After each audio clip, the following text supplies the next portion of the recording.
De minha filosofia de vida, é onde eu me encontrei, né? E tem vários jovens se encontrando dentro da capoeira, procurando desenvolver o seu trabalho fora do Brasil, dentro dos estados do Brasil também, um trabalho com crianças carentes muito bonito. Então, eu acho que eu represento minha cultura, minha vida, minha arte, minha mandinga, Negacidade. E o capitão... Quantos alunos?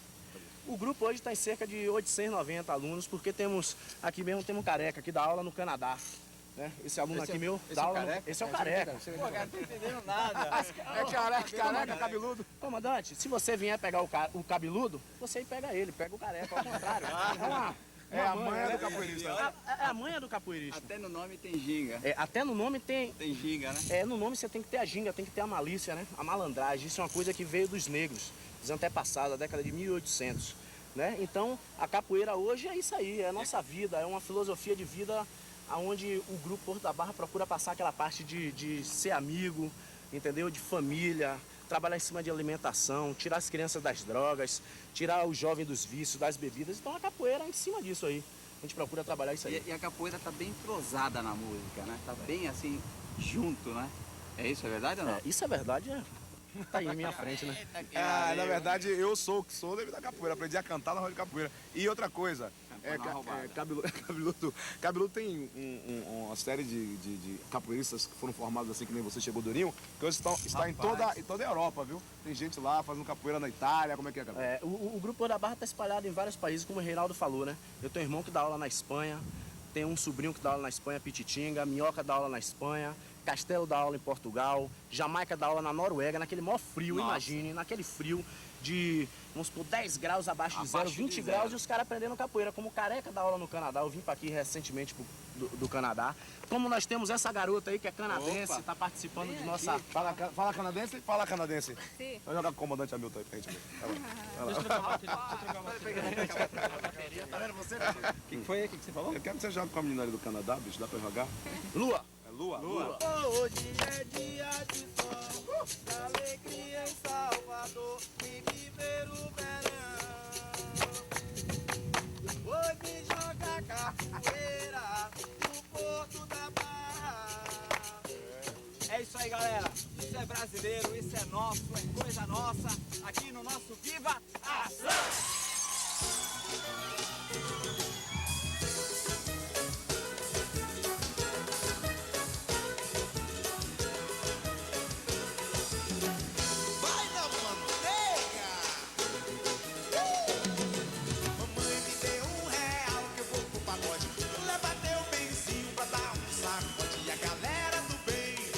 Jogar. E na cidade só quem é da noite faz ali. Mas quando rola o som, todo mundo é rei. Terra samba vem pra balançar. Olha aí, esfrega as mãos, bote na nuca. Vai na manteiga, manteiga, manteiga, manteiga, manteiga, manteiga, manteiga. Esfrega as mãos, bote na nuca. Vai na manteiga, manteiga, manteiga, manteiga, manteiga, manteiga, manteiga. E desce no compasso da manteiga, depois sobe minha pita, demorou para balar. Esse negócio dá um pouco na menina, levantando a mão em cima, prepare pra detonar. E desce no compasso da manteiga, depois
esfregue as mãos, bote na nuca.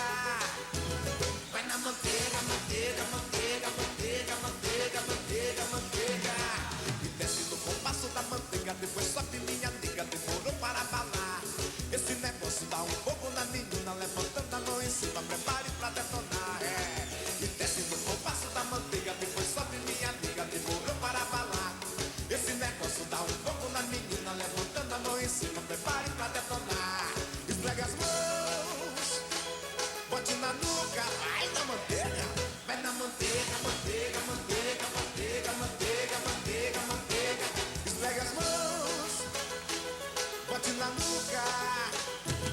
Vai na manteiga, manteiga, manteiga, manteiga, manteiga. Vai na manteiga.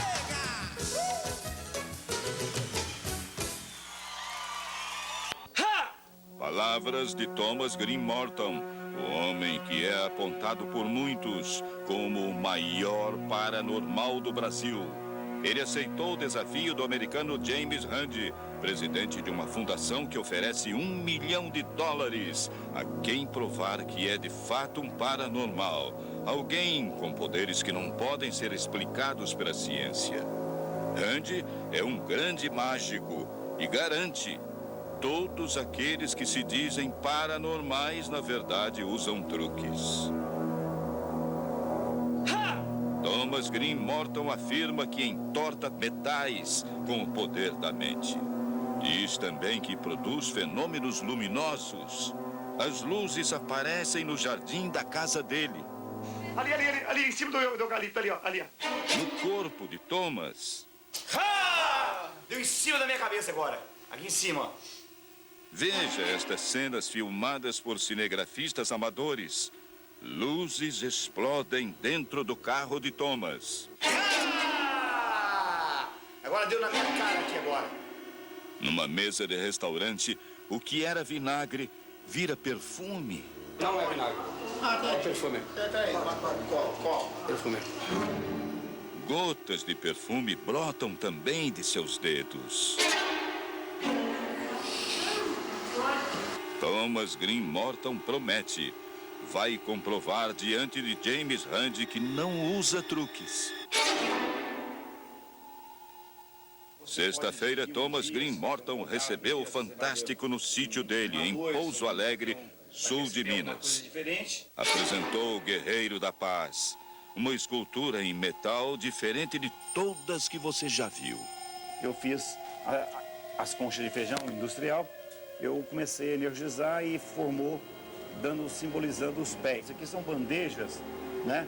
São bandejas que eu energizei e à medida que eu fui energizando, foi se formando essas pantalonas. Quero que essa colher dê 10 voltas, 3 voltas, eu mentalizo 5, 6 voltas. Se você pegar uma colher dessa e tentar fazer isso num torno, ela quebra. Fiz a parte dos olhos, da bochecha, do nariz, da boca, o peitoral, né?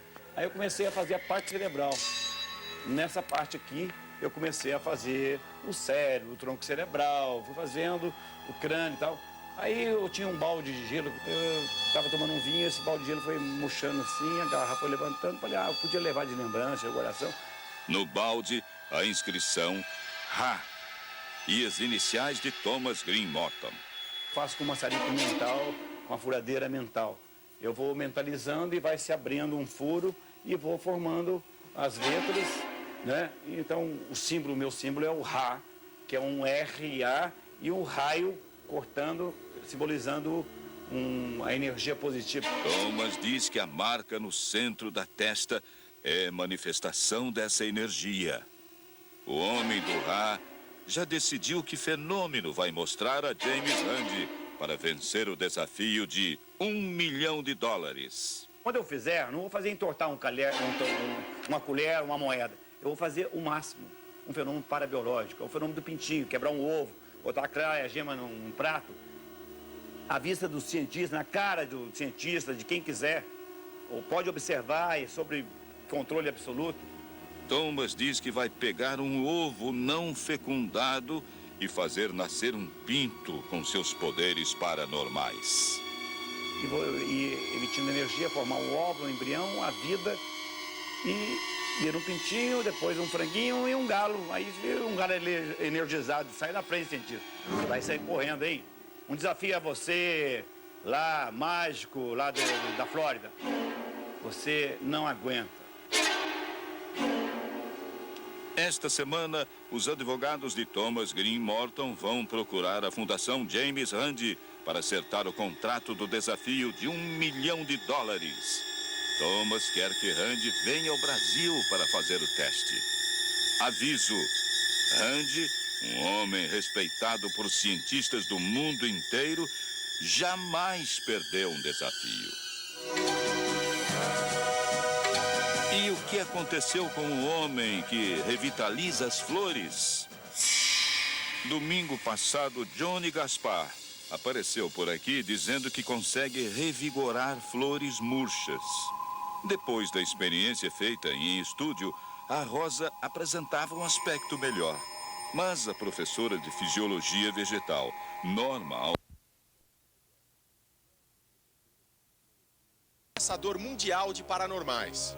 Ele dirige uma fundação nos Estados Unidos que oferece $1 milhão a quem provar que tem poderes inexplicáveis. Há poucas semanas, aqui mesmo no Fantástico, Thomas Green Morton mostrou interesse.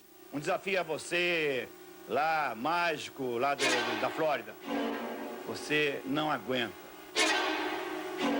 Cheio de coragem, Thomas Green Morton fez o desafio. E o Fantástico veio até aqui, a Flórida, para saber o que o mágico James Randi tem a dizer sobre a ousadia daquele que afirma ser o maior paranormal brasileiro. Levamos uma fita, uma coletânea do Homem do Rá para James Randi assistir. Uma sucessão de feitos. Luzes que surgem do nada. A mão que pinga perfume. O vinagre que se transforma em essência de jasmim. A reação de Randi? é chato, muito chato. Além de não se impressionar, o Caça Paranormais mandou um duro recado ao guru do Rá. Você não aguenta. Well, I don't think so, Thomas Green Morton. I think that Nada disso, Thomas Green Morton. Se eu for ao Brasil, vou enfrentá-lo e mostrar como seus truques são feitos. Você só precisa entrar no meu site e preencher a inscrição. Por que não faz isso? Está com medo? Seu advogado chegou a me escrever, mas agora, como você, ele sumiu. Por quê? Na semana que vem, o Fantástico mostra a íntegra da entrevista com James Randi. Ele fala de suas viagens pelo mundo, dos fenômenos que desmascarou. E revela, já esteve no Brasil secretamente na década de 70.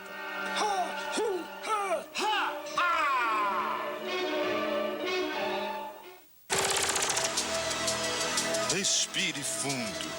Daqui a pouco você vai fazer uma viagem fantástica ao planeta azul e conhecer bichos que a ciência acaba de descobrir. Já, já.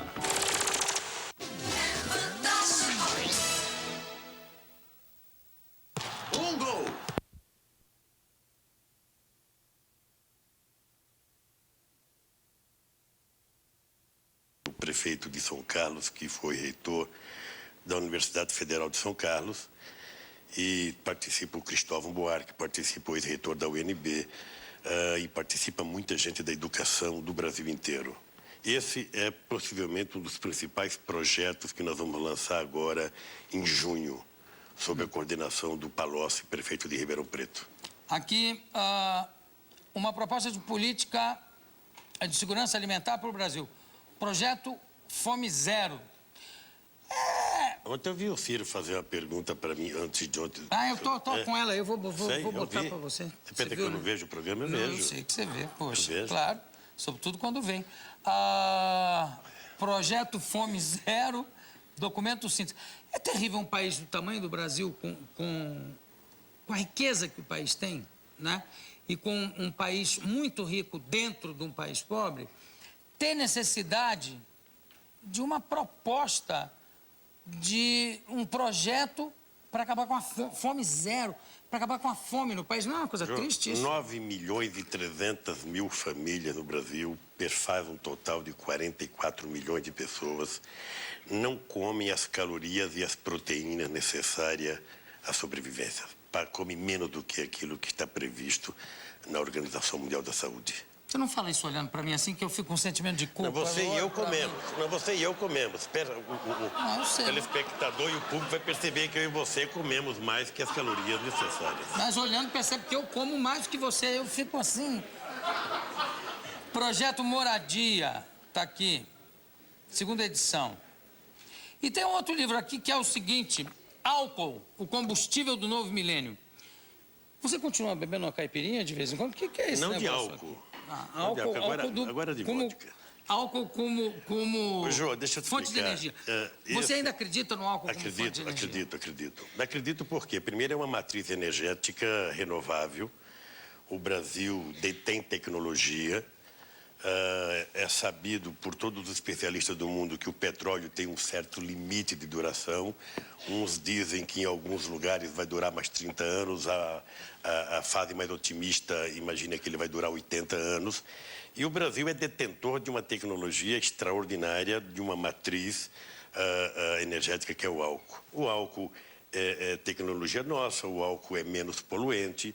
Nós já tivemos no Brasil 90% da frota de carro produzida a álcool, depois baixou para 0. Então, o que nós queremos? Além do que, o álcool gera muitos empregos. Muito empregos. Então, o que nós queremos? Nós queremos que se estabeleça uma cota de carro a álcool no Brasil, para garantir que se gere emprego necessário, porque é o grande problema do Brasil hoje, além de segurança, é a questão do emprego.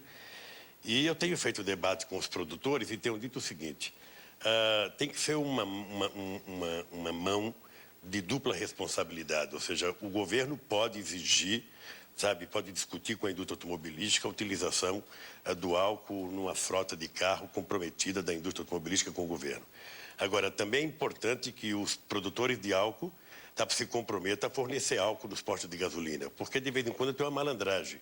Quando o açúcar está mais alto no mercado internacional, ele, ao invés de produzir álcool, produz açúcar. E aí só falta álcool no posto de gasolina. Então, nós queremos uma coisa de responsabilidade. Primeiro porque é muito gerador de emprego, gera muitos empregos.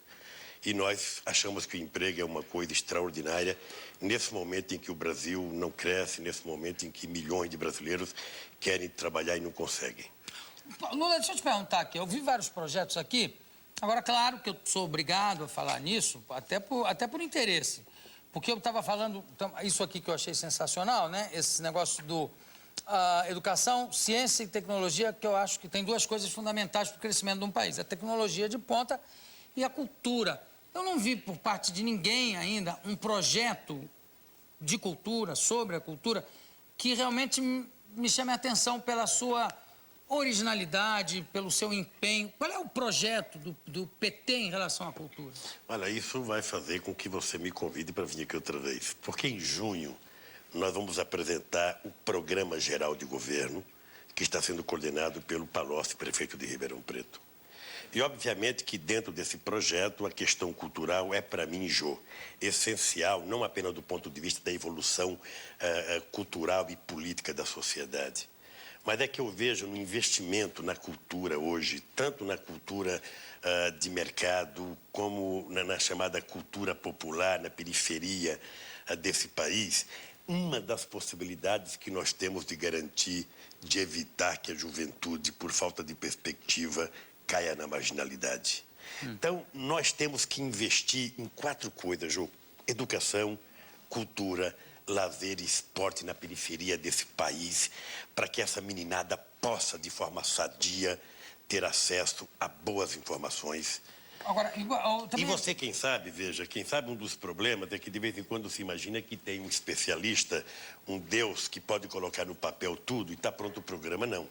O que eu acho correto, nós tivemos uma reunião no Rio de Janeiro um tempo desse, com Chico Buarque, com Caetano Veloso, com Djavan, com Wagner Tiso, com Gilberto Gil. Vamos ter agora uma reunião com um grupo de artistas para que eles coloquem claramente, na visão deles, como é que eles gostariam que tivesse, que tipo de política de cultura que tivesse no Brasil. Mas não pode se transformar numa monocultura só de música, por exemplo. Não pode, né? não pode. Não Ou pode de ser... arte cênica, não pode. Tem que pegar a complexidade, tudo, né? sabe, da cultura nesse país, que é muito rica. Geralmente, quando se fala em cultura, em subvenção da cultura, em subvenção do Estado à cultura, geralmente se pensa muito muito mais em folclore do que em cultura. Quer dizer, subvencionar e cultuar e preservar o folclore do país e não a cultura como um todo. Então, eu acho que na hora de se elaborar qualquer projeto, é preciso tomar cuidado para não setorizar dessa forma. Que a cultura seja só ou a música, ou seja só porque senão o lado folclore. prevalece o corporativismo, que é uma bobagem. Ô, João, uma coisa que eu fico sempre indignado é o seguinte, o que nós precisamos criar é condições para que as pessoas que têm um potencial, sabe, possam se desenvolver.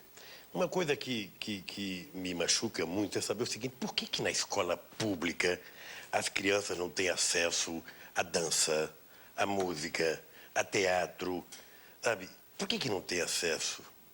Ou seja, por que uma criança, para ter acesso a isso, tem que ir numa escola particular e se a família é pobre, está fora porque não pode pagar?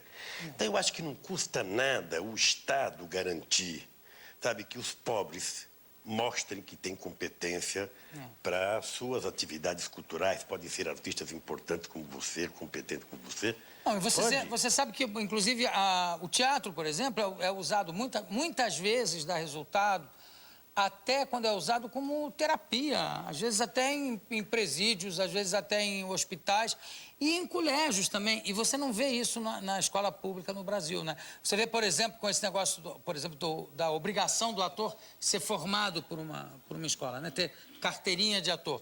Se o Grande Otelo tivesse surgido hoje, ele não conseguiria ser ator. E foi um dos maiores talentos que nós tivemos nessa área. E também porque não tinha escola pública com a possibilidade de ter um curso de teatro como tem no mundo inteiro, né? Pois é, eu acho, João, que tem duas coisas. Tem uma coisa é você fazer a promoção da cultura de mercado até, que é muito importante. E outra coisa é você ter uma política cultural capaz de levar a parte mais pobre da sociedade à cultura e extrair dessa sociedade aquilo que ela pode oferecer também como cultura para a cidade, para o Estado, para o país. Claro. Essa interação é que está muito tacanha. Nós temos experiências extraordinárias em Porto Alegre, tivemos experiências agora em Santo André. Eu, por exemplo, João, passei 4 anos da minha vida, eu tinha assumido um compromisso com alguns sambistas antigos do Rio de Janeiro, que eu achava que são pessoas que não têm mais oportunidade, porque no Brasil é assim, quando você é jovem e bonito, você tem oportunidade para tudo, né? Quando você tem uma certa idade, mesmo que seja um artista famoso, você vai, né, ficando num papel secundário. Então, eu sempre achei que a gente precisaria criar as condições de dar chance a essa gente. E Santo André promoveu agora uma semana em que levou vários sambistas eu fui assistir um show do Paulinho da Viola, foi a Dona Ivone, foi um negócio extraordinário. Ou seja, o cachê das pessoas até é pequeno, mas para eles é muito importante porque eles precisam sobreviver. São artistas extraordinários e que muitas vezes não são nem lembrados, porque as pessoas, não é como televisão, né, que fica vendo Ibope. Do Ibope não importa a qualidade, o que importa é o Ibope. Em cultura também é assim, muitas vezes não pode prevalecer apenas a questão do mercado. Eu vou levar quem só dá lucro, ou seja, muitas vezes o Estado, o município tem que assumir com uma parcela de custo, até porque o povo pobre tem que ter acesso a isso. Esse projeto fica pronto em junho? A nossa ideia é que em junho a gente tenha um projeto completo para o Brasil, discutindo praticamente todos os assuntos. Esse projeto que nós te entregamos, João, foi resultado de... Cada um deles demorou no mínimo 15 meses de trabalho, viajando o Brasil, conversando com os mais diferentes setores da sociedade. Não, o projeto está super detalhado. Tudo que já está aqui pronto está super detalhado. Eu posso te garantir, isso foi feito pelo Instituto Cidadania, eu posso te garantir, sem medo de errar, Jô, nunca na história do Brasil, nunca, eu vou jogar humildade aqui fora, nunca na história do Brasil alguém trabalhou projeto de políticas públicas com uma intensidade e com a profundidade que nós trabalhamos. Você pode ficar certo que nesses projetos participaram o que existe de melhor no Brasil. Agora, o Lula, você falou em cidadania, eu tive a honra, né, de ganhar esse ano o troféu Cidadania do nosso querido amigo Carlito Maia, como ombudsman, ou que palavrinha difícil, toda palavra que tem bunda no meio me atrapalha, mas enfim. E eu falei lá sobre o que eu achava de cidadania, e eu falei uma coisa que eu penso também em relação à cultura, que acaba sendo a cidadania no Brasil fica uma coisa abstrata, porque as mesmas pessoas, às vezes a mesma pessoa que está lutando pela cidadania é aquela que sai e joga um papel no meio da rua sem pensar que aquilo vai entupir um bueiro que vai prejudicar a população como um todo.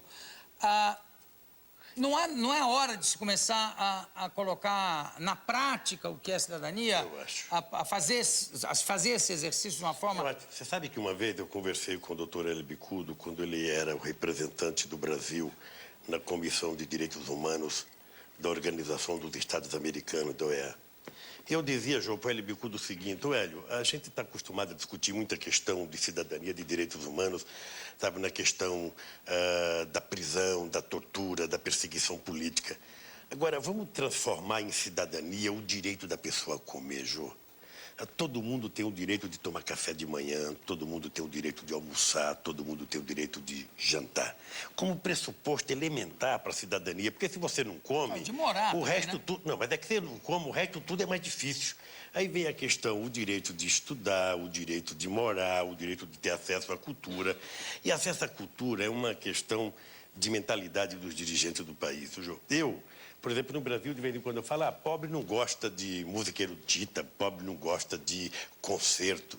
Eu nunca tinha visto um concerto, Jô. Em 1980, eu ganhei um prêmio em Viena. E eu fui receber esse prêmio. E era um prêmio de direitos humanos.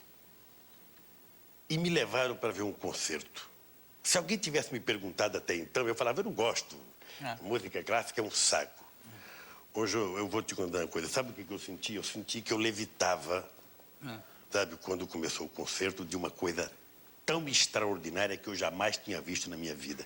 Então eu fico me perguntando por que as pessoas mais pobres, mais humildes, não têm acesso a isso? Por que não há uma promoção das prefeituras de levar essas coisas na periferia, onde estão as pessoas, sabe, que não têm acesso a nada, não tem acesso a absolutamente nada, não vai ao cinema porque não tem dinheiro, não vai ao teatro porque não tem teatro, sabe? Então, como é que a gente faz essas pessoas ter acesso a essas coisas boas que todos nós gostamos?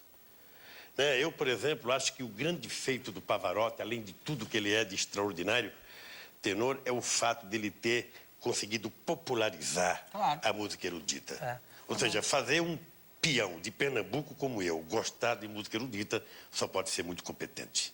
Não, mas é porque, sabe o que eu acho? Eu acho que também você, quando tem os concertos públicos aqui, lotam e as pessoas ficam deslumbradas, não só pela descoberta, né, do espetáculo, como também pela qualidade da música. Quer dizer, esse negócio de dizer, não gosta, eu acho que o povo, às vezes ele não sabe o que é ruim, mas ele sempre sabe o que é bom. É lógico. O que é bom, ele sempre sabe. Eu queria terminar esse bloco soltando para você no telão a pergunta do Ciro Gomes, que eu anotei aqui para não me esquecer. Eu também anotei. Você anotou também, né? Você viu que eu falei, deixa eu anotar aqui, senão não sei o que eu vou perguntar para ele. Vamos ver aqui, solta no telão, por favor. Por exemplo, o problema conta a fome. Eu estava fazendo a conta, essa você tem que perguntar para ele. E 36 bilhões de reais. Os 36 bilhões de reais tirados do orçamento brasileiro, eu não tenho ideia de onde vem. Perguntar para quem? Para o Lula, quando ele vier aqui. Sim. Não é? Que é uma boa intenção, não tenho dúvida. Deixa eu escrever para marcar essas perguntas, senão eu não sei como é que eu vou fazer. Como é que é essa resposta aí? Engraçado. Eu passo a vida inteira falando bem do Ciro. O Ciro não leu. Ele falou muito bem de você. Ele não leu. Não, justiça seja feita, ele falou muito bem de você. Sabe por que eu vou continuar falando bem dele? Falou até que votou em você, que dessa vez não vai votar em você. Eu achei até normal. Ele pode não votar no primeiro turno, mas pode votar no segundo. Isso aí ele não como eu ainda sonho, João, que até o dia 6 de junho possa acontecer algum milagre aí, e tanto eu como o Ciro estejamos juntos, garotinho, eu acredito nisso. Como sonhar não é proibido, eu vou sonhar até o dia das Enem sonha, todo mundo tá... Alguns têm mais pesadelo, por exemplo, e outros mais sonhos. O Serra, nesse momento, está tendo pesadelo. Mas deixa eu contar, o Ciro não deve ter lido o projeto e fez conta errada. Primeiro porque ninguém está propondo gastar nem 36, nem 40, nem 50. Nós estamos propondo que para você garantir que essas 9 milhões e 300 mil famílias recebam, sabe, o suficiente para completar a sua renda, custaria 20 bilhões de reais. Agora, isso não é você botar a mão no bolso e dar 20 bilhões. Isso é um processo de 4 anos, em que, na medida que você vai fazendo as políticas sociais, muitas pessoas vão deixando de precisar desse processo. não vão precisar viver. Nós queremos gerar emprego nesse país. No projeto de moradia, Jô, nós estamos falando que é possível, porque tem dinheiro. Você tem 6 bilhões do fundo de garantia.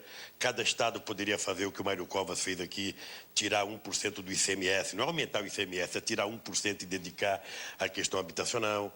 Poderia se renegociar com o governo federal parte da dívida pública que os estados têm e dedicar à habitação. Daria para construir, Jô, a um custo de R$8.000 uma unidade, ou 4 mil pelo sistema mutirão, daria para você construir 1 milhão de casas nesse país, por ano. Ou seja, eu fico imaginando que isso poderia gerar empregos diretos e indiretos, o que isso poderia melhorar a qualidade de vida das pessoas. Porque quando você pensa uma casa, Jô, não é uma casinha que nem aquelas que de vez em quando a gente vê andando pelo interior, aquelas casinhas com o mesmo telhado, a mesma janelinha, a mesma porta. O cidadão toma uma cachaçinha e ele entra no vizinho, porque é tudo igual. Ele só diferencia. E dorme com a mulher do vizinho. Pensar numa casa, Jô, significa pensar numa cidade. É esse o projeto. Você tem que pensar na escola, tem que pensar no transporte, tem que pensar na saúde, tem que pensar no lazer. Ou seja, tentar fazer a vida do pobre ser respeitada, é fazer com que as pessoas respeitem a autoestima, é fazer com que as pessoas sejam consideradas cidadãs. Não, porque você tá falando aí de pessoas que às vezes você encontra, às vezes não, você encontra muita gente na rua que não tem passado, porque o pai não foi nada, não tem presente, porque não tem profissão, não tem emprego, não sabe ler, não tem o que comer, e por causa disso também não tem futuro. Quer dizer, além da imensa gravidade, da miséria, da fome e tudo, é também terrível a falta de perspectiva desses milhões de pessoas. Né? Essa, Jô, é a grande tarefa tua, não enquanto político, mas enquanto homem de comunicação, minha e de qualquer outro político desse país, das pessoas famosas. Foi até um dos assuntos que eu conversei com os artistas. Ou seja, você tem um grupo de jovens, adolescentes hoje, que tem pais que trabalham, então eles estão numa situação razoavelmente garantida, porque o pai está trabalhando. Mas você tem na periferia desse país, Jô, milhões e milhões e milhões de jovens com 17, 18, 19 anos, sabe, que já terminaram o colegial, que querem fazer uma faculdade e passam no vestibular e custa R$600, R$500, R$700 uma mensalidade, ele já sabe que está fora. Pessoas que saem com uma carteira profissional para procurar um emprego e nunca consegue uma chance, porque quem tem 18 não arruma porque não tem experiência, quem tem 40 não arruma porque é velho. Então as pessoas ficam marginalizadas. E aí aparece o narcotráfico, aparece o crime organizado, oferecendo perspectiva para as pessoas. Não sei se você viu, Jô, que os assassinos que mataram o Celso Daniel e as pessoas que mataram o prefeito de Campinas eram tudo pessoas com menos de 25 anos de idade. Meninos que poderiam estar estudando, meninos que poderiam ter oportunidade do primeiro emprego e que ninguém dá. Então fica a rebeldia pela rebeldia e não existe um caminho para você falar. Sabe? Vamos seguir aqui. Então eu acho que a escola, a educação é uma coisa essencial. Você quer ver uma coisa grave? O estado de São Paulo, que é o estado mais rico da federação, nós temos hoje apenas 18% dos estudantes universitários em escola pública. 82% já está na rede particular de ensino. No Brasil é quase 65% a 35%. Bom, ô Lula, eu vou pedir para a gente parar um instantinho, para a gente recomeçar logo depois da nossa vinheta, o nosso segundo bloco. E eu vou querer começar o segundo bloco com uma pessoa, que você sabe que agora eu estou fazendo no programa, o Sobe no Caixote, onde as pessoas sobem no caixote e reclamam, fazem as suas reivindicações. Eu vou começar o segundo bloco com o Sobe no Caixote, que temos pronto aqui. Vamos lá, William, por favor, solta a vinheta. Lula, candidato à presidência da República. Lula, vamos começar no Sobe do Caixote e depois, já vou falar para não me esquecer, eu quero falar com você sobre acordos com a FMI, que exatamente termina um acordo com a FMI em janeiro, não é? Quando o 1º de janeiro, dia da posse do novo presidente. Também sobre reforma tributária, que se fala tanto em reforma tributária, e sobre essa ameaça de fuga de capitais, etc. e tal, proporcional à sua subida, não no caixote, mas nas pesquisas. Mas primeiro vamos subir no caixote. Sobe no caixote! Oi, Jô, eu estou aqui no Rio de Janeiro. Eu tenho uma grande reclamação para fazer. Eu queria falar aí também para o nosso o nosso governo federal, que ele deveria, né, reconhecer mais o que é que ele tem feito pelo nosso país. Queria fazer a reclamação da venda das estatais que foram feitas. O nosso Brasil, o nosso país, está sendo entregue nas mãos daqueles que não plantaram. Eles estão colhendo o que eles não plantaram, que são as pessoas que vêm de fora, os estrangeiros. Eu queria fazer essa reclamação e ver se ele, né, pode substituir este candidato dele. Eu acho que ele, a direita, não tem mais condição de assumir o nosso país. Nós temos que ter pessoas responsáveis que são sinceros patriotas. Nós queremos o nosso direito. Nós que somos trabalhadores, nós queremos o que é nosso. Só isso e nada mais. Bem, engraçado.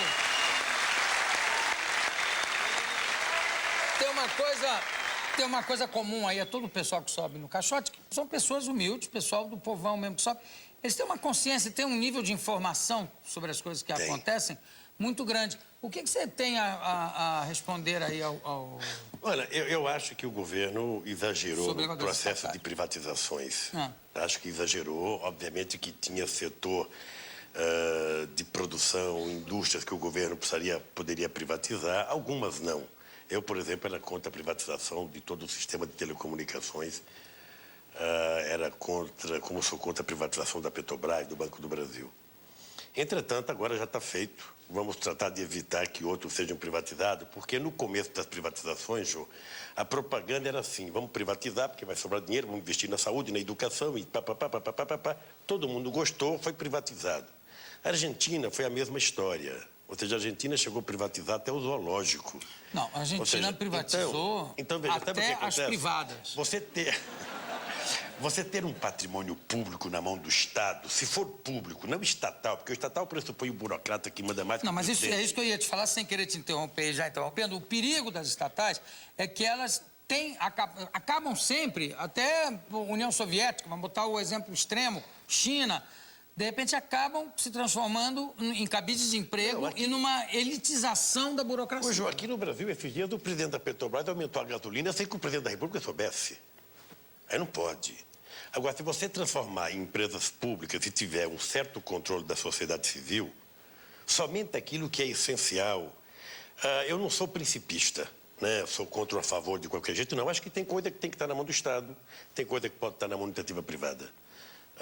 Eu acho que o Brasil se equivocou em algum momento, acho que exagerou na dose, o sistema elétrico é a maior demonstração disso. Por que tivemos apagão? Porque privatizou e as empresas não se comprometeram, não investiram aquilo que se comprometeram.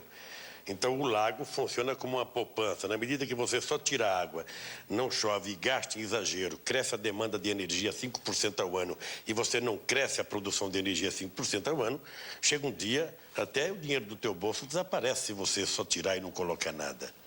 Então, eu acho que foi um erro, está feito. Agora, o que nós precisamos é fazer as que existe ainda funcionar corretamente, modernizar, sabe, o que existe ainda, fazer com que elas sejam democratizadas e tocar o barco para frente. Agora, completando ali, eu tenho a impressão que o nosso querido amigo aqui do caixote, eu não sei o que está acontecendo, porque, de repente, ele situou o candidato do governo como um candidato de direita.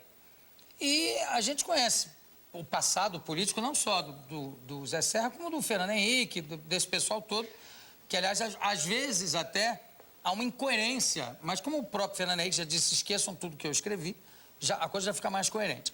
Mas, no caso do Serra, por exemplo, eu não sei se você concorda, mas eu não estou aqui fazendo campanha, não estou analisando friamente.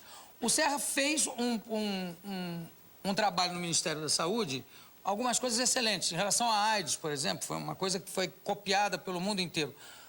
Por que, apesar disso, não cola? As pessoas não conseguem enxergar no Serra as qualidades de um candidato? Olha, eu penso que duas coisas. Essa eleição tem uma coisa... Desculpa, complementando. Se o Serra não fosse um candidato do governo, seria melhor para ele? Eu penso que seria. Penso que seria.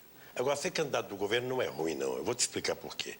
Essa eleição vai ter um fato extraordinário, porque grande parte do que estão disputando as eleições, Ciro, Garotinho, eu, né, e o Serra, já tivemos grande parte da nossa vida junto em algum palanque. Portanto, nós somos adversários eleitorais, mas não somos... Do Fernando Henrique também. Nós somos inimigos. Eu, por exemplo, nunca deixei de dizer publicamente que nunca fui inimigo do Fernando Henrique Cardoso. Eu tenho discordância da política do Fernando Henrique Cardoso, mas sempre tive uma relação de amizade, João, e eu consigo, graças a Deus, separar minha relação de amizade das minhas divergências políticas. Eu posso conversar com meu adversário político aqui e depois estar junto com ele discutindo um outro assunto qualquer. Não, mas é que... Peraí, mas agora é o seguinte, você teve algumas relações de amizade, muito intensas com essas pessoas, que você não teria, por exemplo, com alguns candidatos ou com algumas pessoas que fossem de extrema-direita ou que fossem absolutamente reacionários. Não teria esse vínculo. Hoje eu tenho divergência política com eles e não divergência que o transforme em inimigo. Nós não concordamos com pontos. Mas o Serra pode vir a ser identificado como o candidato da direita? Deixa eu te contar, eu acho que o Serra está cometendo um equívoco. Né? Eu acho o seguinte, olha, o Serra, ele está tentando passar para a sociedade a ideia que ele não é candidato ligado ao governo, fazendo crítica ao governo. Isso é ruim, porque o governo, por pior que esteja, o governo tem uma máquina tão poderosa que pode fazer qualquer candidato do governo ter 20% de voto. Então, o Serra, ele está vivendo uma situação grave. Ele não sabe se é oposição ou se é governo. Então, ele tem que decidir, né? Se ele for bater no governo, o governo vai escolher outro. Então, ele vai ter que decidir assumir o governo com ônus e com bônus. Meu caro, quem participa de governo é assim. Você não tem só glória, você também tem prejuízos. E o Serra tem que tomar essa decisão. Né? Eu, pessoalmente, gosto do Serra, me dou com o Serra, mas eu acho que ele está nessa dúvida, ele precisa se definir. É uma coisa muito mais dele. Ele tem que dizer o seguinte, ó, sou o candidato oficial do governo ou sou o candidato da oposição. E esqueceu o trololó. E esqueceu o trololó, ou tritricas e futricas, como disse o Fernando Henrique Cardoso outro dia. Ô Lula, e quanto ao negócio da evasão de divisas e tal, falta de capital, as pessoas com medo, à medida que você sobe nas pesquisas, com medo do Lula? João, há duas coisas. E você sabe que tem campanhas que se aproveitam disso, olha, né? Até campanhas paralelas. Eu tenho até na minha pasta aí um material que mostra a subida e a queda das bolsas em São Paulo. E não tem nada a ver com eleição. Você depende de quem quer vender a ideia. Veja, para o investidor estrangeiro, é engraçado, porque vem o homem que produz um relatório, a imprensa dá um destaque. Aí, de noite, vai o dono do banco, o chefe daquele cidadão, diz que o banco não concorda com aquilo e não tem o destaque necessário. Veja, o Brasil é um país muito grande. Nós somos a 10ª economia do mundo, poderíamos ser a 8ª. Temos uma vocação industrial extraordinária, temos uma boa base intelectual, temos uma boa base agrícola. Ou seja, eu estou convencido que nenhum banqueiro do mundo sério, que leva os seus investimentos a sério, pode ter medo de quem vai ganhar as eleições no Brasil. Até porque, Jô, nós temos muita responsabilidade com esse país e nós queremos atrair investimentos estrangeiros para cá, Jô, tentando oferecer para ele coisas mais importantes do que juros altos do patrimônio público. Queremos oferecer infraestrutura, oferecer mercado, oferecer mão de obra qualificada, que no fundo é isso que faz com que alguém invista no outro país. Por que os Estados Unidos, embora a China seja comunista, os Estados Unidos transformou a China no seu parceiro comercial preferencial? Porque a China está progredindo, a China está investindo em tecnologia, a China está criando uma classe média consumidora, então qualquer país tem interesse. E a mão de obra é muito mais barata. Eu acho, viu, João? Eu disse outro dia para a imprensa o seguinte, olha, eu acho que o Brasil precisa ser respeitado. Nenhum banqueiro, de fora ou de dentro, pode tratar um país da dimensão do Brasil como se fosse uma republiqueta das bananas. Nós somos um país grande, sabe? Gostamos de ser respeitados e queremos ser levados a sério. Mas acontece que o Brasil, muitas vezes, se comporta como uma republiqueta. Veja, de vez em quando... O que passa lá fora, quer dizer, a imagem que passa lá fora, às vezes, para minha imensa irritação e vergonha, passa uma imagem de republiqueta, através de várias atitudes, até algumas atitudes oficiais, através também de certos massacres, de certa da violência. Eu acho que tem situações, a questão da fome, a questão da miséria passa. Agora, a verdade é o seguinte, é que o Brasil hoje ele é visto lá fora, porque nós temos muitos atores atuando lá fora, desde as viagens do presidente Fernando Henrique Cardoso, a viagem dos candidatos de oposição, as viagens dos sindicalistas, ou seja, dos artistas brasileiros. Tem muita gente hoje vendendo a ideia de que o Brasil não é apenas, sabe, massacre de criança, massacre do Carandiru, futebol e carnaval. Este país tem tudo isso, mas tem coisas sérias também. Tem um povo que produz, não produz mais porque não tem emprego. Então eu acho, viu, Jô, que o decorrer da campanha, a campanha não começou ainda, ela está ainda todo mundo aqui esquentando as turbinas, a eleição vai começar depois do dia 5 de junho, mas eu acho que nós temos que fazer um alerta a todas as pessoas sérias do mundo ou daqui do Brasil que não brinquem com o Brasil. Não nos trate como seres inferiores, como um país menor. Nos trate com o respeito que nós tratamos vocês, tá? E por isso é que eu acho que a economia brasileira precisa voltar a crescer, porque é isso que vai evitar, sabe, que especulador fique falando de que vai aumentar, diminuir o preço dos títulos que compra do Brasil. E a reforma tributária? Qual é o projeto em relação à reforma tributária? Todos os governos falam muito nela, acaba não... Não, todo mundo fala muito quando tem oposição, quando chega no governo não faz. Veja, tem um princípio fundamental da reforma tributária. Em qualquer país do mundo, a reforma tributária tem que ser feita como o princípio de se fazer justiça social. Você arrecada mais de quem tem mais para fazer políticas públicas para quem tem menos. Esse é o princípio. No Brasil, quem paga muito imposto mesmo hoje são os setores de produção, e são os setores que recebem contra-cheque no final do mês, que é descontado na fonte. Nós queremos fazer o seguinte, nós queremos desonerar o imposto na produção, nós queremos desonerar as exportações, nós queremos diminuir o efeito cascata do PIS, do CONFINS e do CPMF, para tornar os preços dos produtos brasileiros mais competitivos no mercado externo. Isso já tem um consenso no Congresso Nacional. O Palocci, prefeito de Ribeirão Preto, era deputado quando ele coordenou nessa comissão um consenso entre todos os partidos, João. E, para nossa estranheza, quem não quis que o projeto fosse votado foi o Poder Executivo, que não permitiu votar esse projeto. Agora, e os 50% que você lascou aí? Veja, na verdade... Como é que ficou esse negócio? Obrigado pela pergunta. Me dá a oportunidade de falar de público o que eu disse. Veja, eu acho que houve um pouco de má fé na exploração dos 50%. Será que eles vão pensar que é combinado isso aqui? Não, deixa eu contar. Sabe por quê, João? Porque qualquer pessoa mais isenta poderia dizer Lula está propondo a redução de alíquotas para o imposto. Eu estava fazendo uma entrevista coletiva e eu estava mostrando que hoje no Brasil você tem duas alíquotas.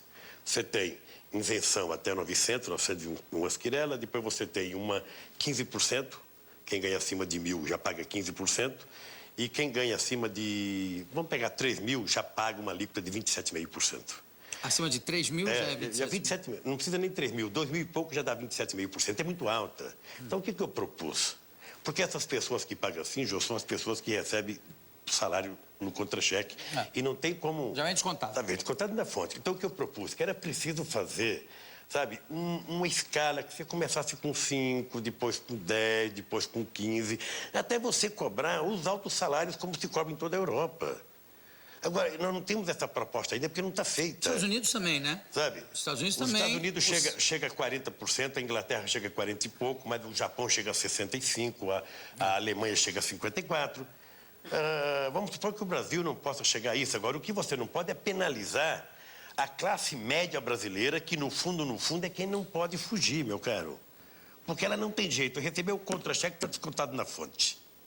Então é muito pesado, Jô. Eu acho que era preciso a gente entender, sabe, que até um limite salário não é renda. Porque o cidadão trabalha numa fábrica, faz hora extra.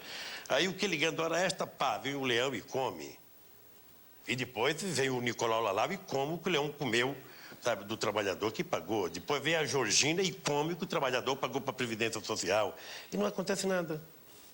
Então, eu acho que o Brasil precisa ter uma política tributária que não seja de um partido, que não seja de um presidente, que seja do Brasil, porque tem que ser uma coisa definitiva. Hoje, política tributária, legislação trabalhista e previdência social tem que ter um acordo entre os vários segmentos da sociedade, para que a gente possa ter uma lei definitiva para 30, 40 ou 50 anos.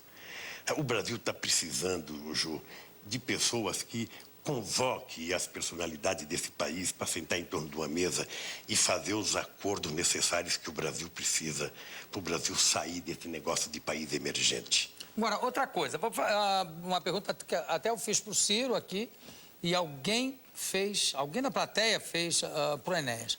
Sua posição em relação a Armínio Fraga. Armínio Fraga seria, segundo o PT, um bom funcionário para ser presidente do Banco Central? Deixa eu lhe dizer uma coisa. Eu tenho assistido alguns debates do Armínio Fraga no Congresso Nacional. Ele demonstra ser um técnico competente. É uma competência. Ele demonstra ser. Agora, João, sem nenhum demérito, nós temos nesse país algumas centenas de pessoas competentes nessa área, né? E, obviamente, que nós não concordamos com determinada filosofia do Armínio. O Armínio, certamente, com todo o respeito que cada um de nós possa ter por ele, nós queremos escolher o ministro da Fazenda, queremos escolher o presidente do Banco Central, queremos escolher o presidente do Brasil. Nós não queremos ficar com parte das pessoas que hoje simbolizam esse modelo econômico excludente que nós estamos vivendo. Quer dizer, você quer realmente... Você quer fazer uma coisa absolutamente diferente de todos os governos? Porque até hoje, todos os governos aproveitaram elementos dos governos Você pode aproveitar, anteriores. Você pode aproveitar, João. Você tem dentro da máquina pública gente que é dos mais diferentes partidos políticos e que são pessoas competentes. O critério de você montar um governo, ele tem um critério da competência técnica, do compromisso político, que é muito importante. Você não pode ter um técnico trabalhando contra a orientação política do governo. É por isso que, de vez em quando, dá essa coisa que está dando aí na imprensa toda agora, né? Do rapaz das privatizações das telecomunicações. Mas nós temos gente extraordinária em vários partidos políticos. E veja,